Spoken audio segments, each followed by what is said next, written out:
समिती कोपरगाव, वनिता मंडळ कोपरगाव आणि ब्राह्मण सभा महिला समिती यांच्या वतीने महिला दिनानिमित्ताने उल्लेखनीय कामगिरी करणाऱ्या महिलांचा सन्मान. ज्येष्ठ नागरिक महिला समिती कोपरगाव, वनिता मंडळ कोपरगाव आणि ब्राह्मण सभा महिला समिती कोपरगाव यांचे संयुक्त विद्यमाने जागतिक महिला दिनानिमित्त विविध क्षेत्रात उल्लेखनीय कामगिरी करणाऱ्या महिलांचा सन्मान सोहळा दिनांक 11 मार्च 2025 रोजी लायन्स गार्डन कोपरगाव येथे संपन्न झाला. प्राची फुलपगर, सुप्रसिद्ध हस्तरेषा आणि वास्तु विशेषज्ञ ॲडव्होकेट श्रद्धा जवाद, कायदे विषयक मार्गदर्शक डॉक्टर सौ सुषमा आचारी, सुवर्ण पदक विजेत्या जलतरण पट्टू सौ ऐश्वर्या सातभाई, माजी नगराध्यक्षा कवयित्री सुनैना केळकर, पाळणाघर चालक सुचिता मांढरे, कोचिंग क्लास संचालक सुनीता इंगळे, सूर्यवंशी, राज्यस्तरीय पुरस्कार प्राप्त शिक्षिका यांचा सन्मान करण्यात आला. तसेच राष्ट्रीय आणि आंतरराष्ट्रीय पारितोषिक विजेत्या प्राची फुलपगर यांचे महिला आणि वास्तुशास्त्र ॲडव्होकेट श्रद्धा जवाद यांचे महिला सक्षमीकरण या विषयावरील श्रवणीय व्याख्यान संपन्न झाले.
हसू दे समोरच्यांना, कारण एक लक्षात घ्या, तिथं बसून हसणं खूप सोपं असतं, इथं बसून सांगणं खूप अवघड असतं.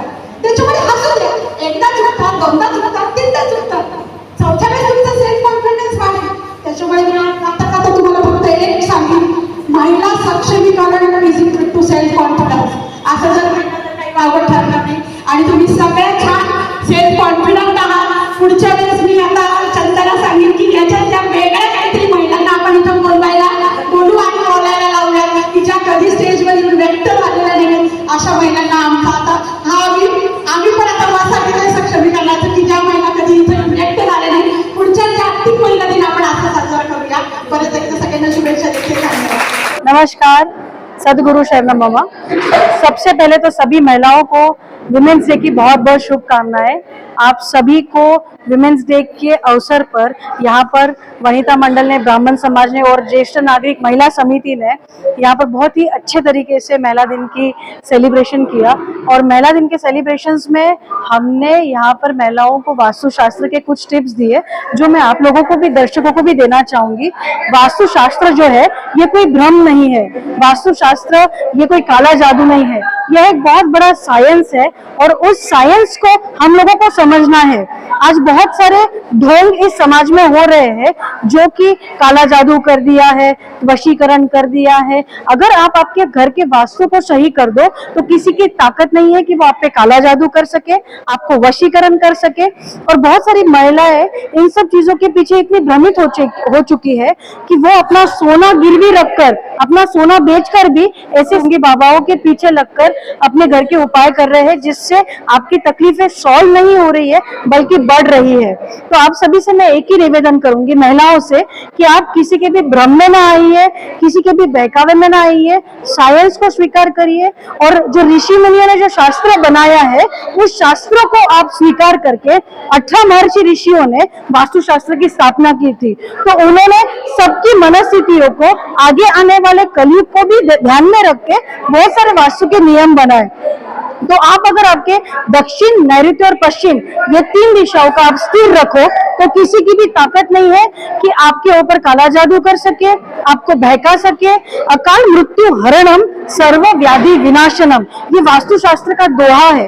वास्तु क्या काम करता है? तो अकाल मृत्यु हरणम, अकाल मृत्यु को हरता है, सर्व व्याधि विनाशनम, सभी व्याधियों को वो विनाश करता है। तो आप वास्तुशास्त्र को केवल एक ऑकल्ट साइंस का भाग नहीं समझकर उसको एक साइंस समझिए और आपके दक्षिण, नैऋत्य और पश्चिम को कंट्रोल में रखेंगे तो बहुत सारी समस्याएं आपकी सॉल्व होगी। उत्तर दिशा को हमेशा स्वच्छ रखना है, हल्का रखना है, आपके ईशान्य कोने में गंदगी नहीं रखना है और खराब वस्तुओं से उसको वंचित रखिए, ताकि खराब वस्तुएं, अगर गंदी वस्तुएं, खराब वस्तुएं, डस्टबिन अगर ईशान्य में है तो आपके मन की स्थितियां डिस्टर्ब हो जाएगी, आपको हार्मोनल इम्बैलेंसेस हो जाएंगे। तो आपके घर को आप स्वच्छ रखिए, क्लीन रखिए और दक्षिण, नैऋत्य और पश्चिम ये 3 दिशाओं को आप वहां से आकाश प्रकाश ऊर्जा को रोकिए, वहां से आकाश तत्व यानी कि बहुत बड़ी बालकनी से तो उनको बंद कर दीजिए, वहां पर पर्दे लगवा दीजिए। हेवी स्ट्रक्चर्स यानी कि लोहा या नदी के पत्थर, नदी के गोटे, वहां पर अगर रिवर पेबल्स अगर आप जाके रख देते हो, पृथ्वी तत्व की स्थापना अगर वहां पे आप करते हो तो आपके घर में वास्तु दोष कम होने की संभावनाएं बनती है। और विशेष करके एक बच्चे ने अपने दादा से पूछा, फुटबॉल मैच देख रहा था और फुटबॉल मैच देखने के लिए एक छोटा बच्चा और दादा वहां पे बैठे हुए थे। बच्चे ने पूछा, दादा दादा ये फुटबॉल की क्या गलती है, इस फुटबॉल ने ऐसी क्या गलती की कि सब उसको लात मार रहे हैं? तो दादाजी ने कहा, बेटा वो बाहर से बहुत बड़ा दिख रहा है, विशाल दिख रहा है, लेकिन अंदर से पूरा खाली है, इसके लिए सब उसको लात मार रहे हैं। तो सभी महिलाओं से मुझे ये कहना है, आप अगर अंदर से भरे हुए हैं, आप अगर कॉन्फिडेंस से भरे हुए हैं तो किसी की भी मजाल नहीं है कि वो आपको लात मारे, किसी की भी मजाल नहीं है कि वो आपको छेड़े। और अगर आपके अंदर आपकी सात्विकता, आपका स्वाभिमान और आपका कॉन्फिडेंस बरकरार है तो कोई भी पुरुष आपके ऊपर गलत नजर नहीं रख सकता है। ये मेरा आज तक का अनुभव है। धन्यवाद।